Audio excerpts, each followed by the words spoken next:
Hi friends, this is TDP farming. Welcome to TDP farming. ఇప్పుడు మనం బెండ సాగులో ఉన్నాము. చూడండి బెండ సాగు ఎంత అందంగా ఉందో. కానీ ఇటువంటి బెండ సాగులోని ఒక వ్యాధిలాగా చూడండి ఎలా సోకింది మొక్కకి. వైరస్ ముడత మాదిరిగా సోకింది చూడండి. అదిగోండి.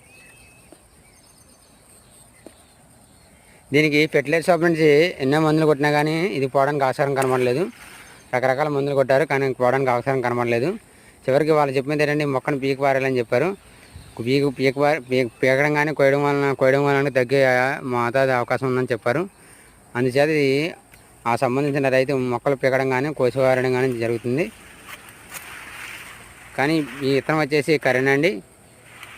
ఈ విత్తనం వచ్చేసి కాయ పడకుండా దిగుబడి ఎక్కువ ఉంటుంది, కొమ్మ కూడా ఎక్కువగా పోసుకుంటుంది. ఈ వ్యాధికి వచ్చేసి కరేనా కాదు, వేరే విత్తనమైనా సరే, వేరే బెండ సాగు అయినా సరే, ఈ మే, జూన్, జూలై, ఆగస్టు నెలలో వేసిన పంటకి ఇటువంటి వైరస్లు ఎక్కువ సోకుతుందని అవకాశం ఉంటుందని చెప్తున్నారు. ఈ విత్తనానికే కాదండి, వేరే ఏ రకమైన పంటనకైనా ఇటువంటి వైరస్ వచ్చినప్పుడు ముందుగానే జాగ్రత్తలు తీసుకోవాలని చెప్తున్నారు.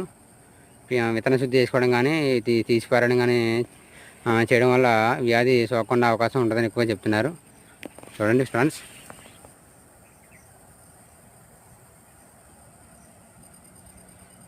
దిగుబడి ఎక్కువగా ఉంటుంది.